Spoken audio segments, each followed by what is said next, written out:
Good morning students. चलिए आज हम फिर से चैप्टर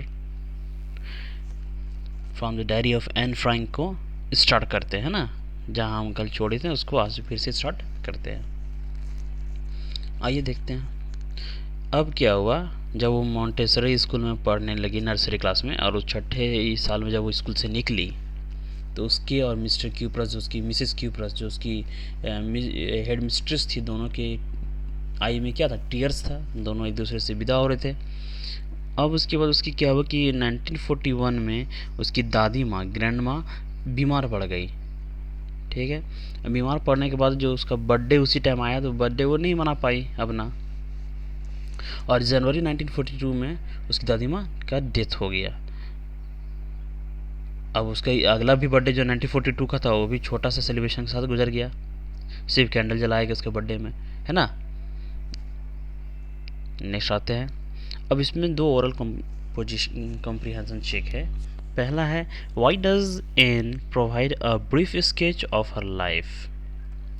वाट सेकेंड है, what tells you that Anne love for her grandma.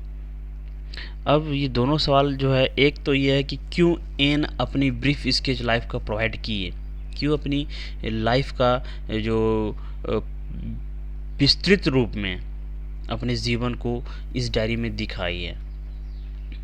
और फिर दूसरा है कि क्या एन का जो लव है दादी के माँ पर क्या बतलाता है, आप क्या बताता है, व्हाट टेल्स यू, आपको क्या बतलाता है। तो पहला का आंसर तो ये होगा कि वो अपनी ब्रीफ स्केच इसलिए बता रही थी ताकि उसको, उसकी फ्रेंड तो है नहीं उसकी सारी चीज़ें सुनने के लिए, इसलिए वो डायरी में सारी चीज़ों को लिख रही है ना। अब दूसरा क्वेश्चन है कि दादी माँ जब भी के लव के बारे में एन कैसे बतला रही था कि ये अपने दोनों बच्चे जो है, दादी माँ 1914 में बीमार पड़ी, उस टाइम भी ये बर्थडे नहीं मना पाई, है ना। और 1942 में जब भी डेथ कर गई तो उस टाइम भी बर्थडे नहीं मना पाई, सिर्फ कैंडल्स चला के अपने बर्थडे को सेलिब्रेट की। ठीक है, चलिए अब है डायरी का अगला जो स्टोरी है, उसमें ये लिखता है, सैटरडे 20 जून 1942, 20 जून 1942, है ना, 20 जून 1942। डियरेस्ट किटी, किसके बता रही है, डियरेस्ट किटी, अपने किटी को।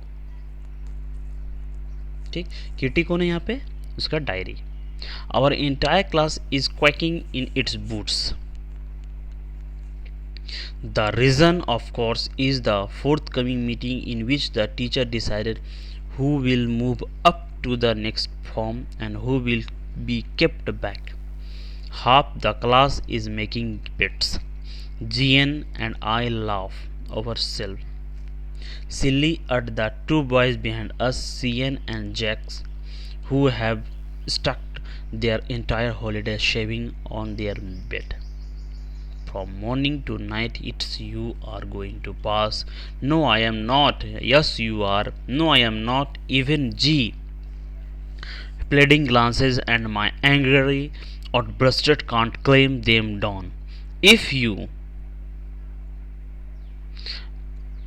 ask me, there are so many dummies that about a quarter of classes should be kept back, but teachers are the most unpredictable creature on earth.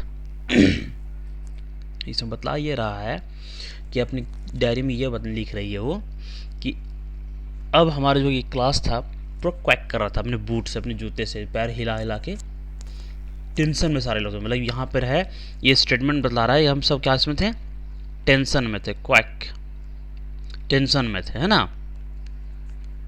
The reason, अब कारण क्या था, कारण ये था कि हमारा रिजल्ट आने वाला था। रिजल्ट में हमें ये बताना था कि कौन अगले क्लास में जाएंगे, मतलब कौन क्लास को प्रमोट करेंगे और कौन फेल हो जाएंगे, जो फेल होंगे वो इसी क्लास में रह जाएंगे। तो ये लोग क्या हुए, अपनी कुछ फ्रेंड थे इसके जो क्लास में, वो लोग बेट लगाए थे। बेट मतलब होता है शर्त लगाना। शर्त ये लगाए थे कि नहीं तुम जाओगे, नहीं तुम जाओगे, है ना। यहाँ पे कहा no you, no I am not, yes you are. ठीक है, इसकी फ्रेंड में से एक है जीएन, कौन है, एक जीएन है ना, और दूसरा है एक सीएन जैक्स जो इसके क्लासमेट हैं। चलिए लेकिन अब ये बोलती एक लाइन बोलती है, क्या बोलती है देखिए, teachers are the most unpredictable creature of earth. Teachers जो हैं यहाँ पे सबसे प्रिडिक्टेबल क्रिएचर है इस पृथ्वी में, है ना, unpredictable. I am not so worried, sorry,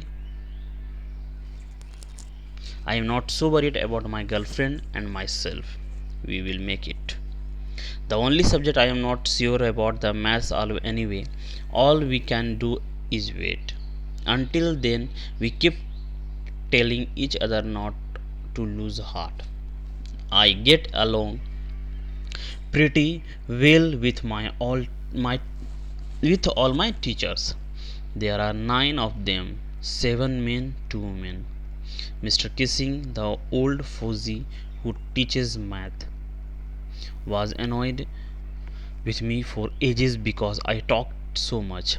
After several warnings, he assigned me extra homework as an essay on subject a chatterbox. A chatterbox? What can you write about that? I didn't worry about that later. I decided. I jotted down the title in my notebook, tucked it in my bag and tried to keep quiet. उसकी class की जो teacher थे, math teacher थे, mister Keesing थे, जो एक बूढ़े थे, है ना, और वो जब ये पूरे क्लास में बात करते थे तो वो इनको वार्निंग करते थे। वार्निंग जब ये नहीं मानते थे तो इनको एक साइन होमवर्क दिए, एक्स्ट्रा होमवर्क। क्या दिए कि आपको एक ऐसे लिखना है चैटर बॉक्स पे।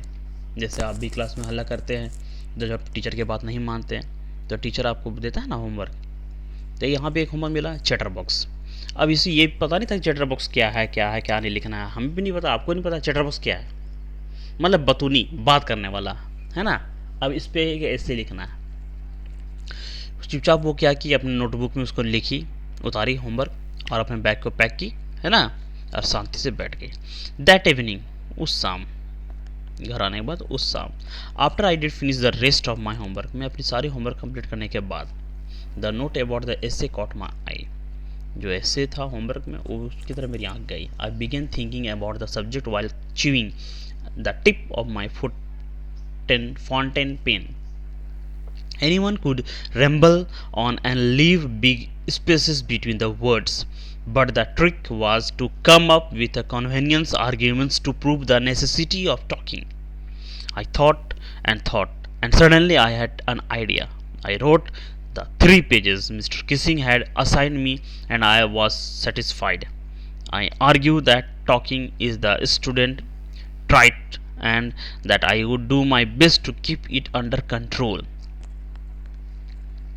अब क्या हुआ कि शाम को जब मैं अपनी सारी होमवर्क कंप्लीट करने के बाद बैठी तो मुझे एक चैटर बॉक्स का जो होमवर्क था वो मेरे कॉपी में दिखाई दिया, है ना। फिर मैं उस होमवर्क के बारे में सोचने लगी, सोचता सडनली अचानक से मुझे आइडिया आया। अब मैं उस पर 3 पेज का ऐसे लिख के किसिंग को दी और किसिंग उसको देख के क्या हुआ, सेटिस्फाइड हुआ, है ना। But that I would never be able to cure myself on the habit since my mother talked as much as I did, if not more. लेकिन इसके बाद भी मैं अपने आप को नहीं सुधारी, क्योंकि जैसी मेरी माँ टॉक करती थी वैसे ही मैं भी टॉक करती हूँ। ज़्यादा होता है ना घर में, किसी न गार्जियन का आदत आ जाता है कि वो ज़्यादा बतौनी है तो आदत हो जाता है, ऐसे भी लेडीज़ लोग ज़्यादा आदत होता है। लेकिन ऐसा लेडीज़ का बात नहीं, जेंट्स भी यहाँ पे बात करते हैं, बॉयज़ भी यहाँ बात करते हैं। As I did, if not more, and that there's not much you can do about inherited traits.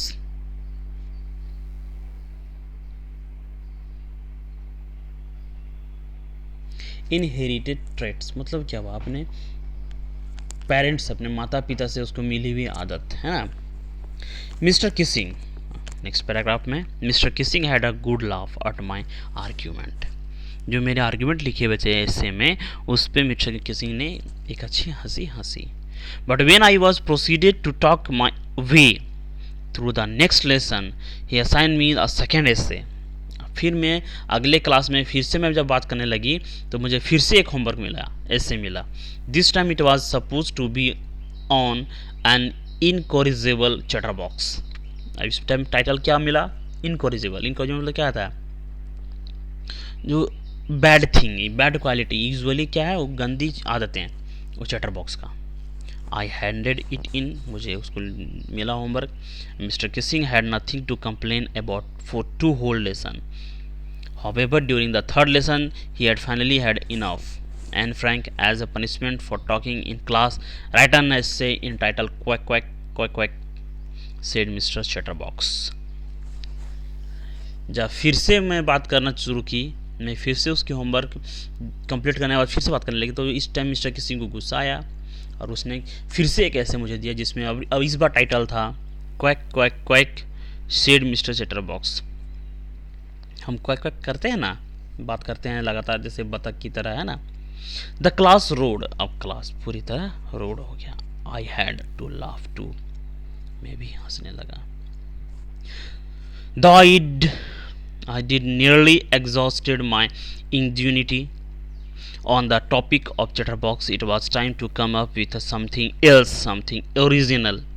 My friend Snena, who's good to poetry, offered to help me write the essay from beginning to the end in verses, and I jumped for joy. Mr. Kissing was trying to play a joke on me with this ridiculous subject, but I did make sure the joke was on him. अब इस बार का जो ऐसे था इसमें इसकी friend थी सुनैना जिसने इसकी मदद की। और सुनैना एक अच्छी पोएट लिखा करती थी, पोएट्री लिखा करती थी, इसलिए उसको वर्स मतलब क्या होता है, लंबी कहानी जिसको हम दोहे में लिखते हैं, है ना, तो उसमें वो उसको लिखी। लेकिन इस बार किसिंग मेरे ऊपर नहीं हंसेगा, इस बार किसिंग के ऊपर हम खुद हंसेंगे, ये बता रही है। इस बार किसिंग के ऊपर हम खुद सॉरी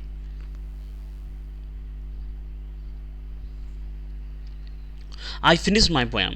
अब इस पर मैं अपनी होमवर्क जो पोएम में जो लिखी थी उसको मैं कंप्लीट कर दिया। And it was beautiful, it was about the mother duck and father sworn.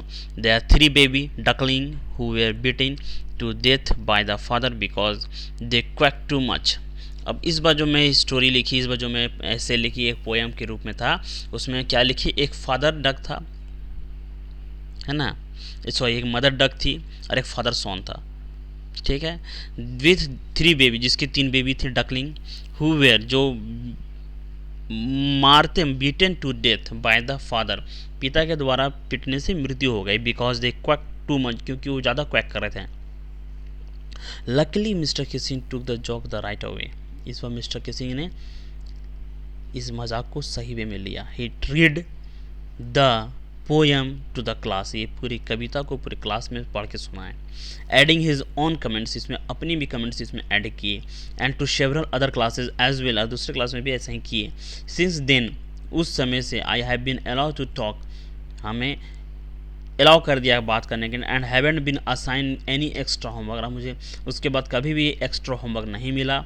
On the contrary, mister Keesing always making jokes this day, और उसकी याद में मिस्टर किसिंग आज भी हमको हंसी दिलाते रहते हैं। Your Anne, extracted from the diary of young girl with a slight adaptation.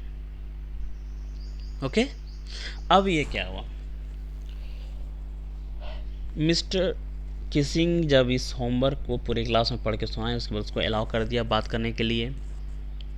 उसके बाद से इसको कभी भी किसी भी होमवर्क को नहीं दिया गया, एक्स्ट्रा होमवर्क को।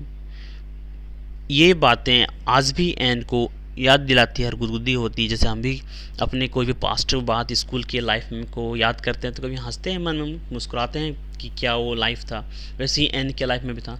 अब ये जो था from the diary of Anne Frank, ये एक छोटा सा एक्सट्रैक्ट है जो उसकी पूरी डायरी है, the diary of young girl का, है ना, जो टाइटल है मेन बुक का, और डायरी ऑफ यंग गर्ल, उसका एक छोटा सा एक्सट्रैक्ट लिया गया, छोटी सी कहानी ली गई आप लोगों के लिए,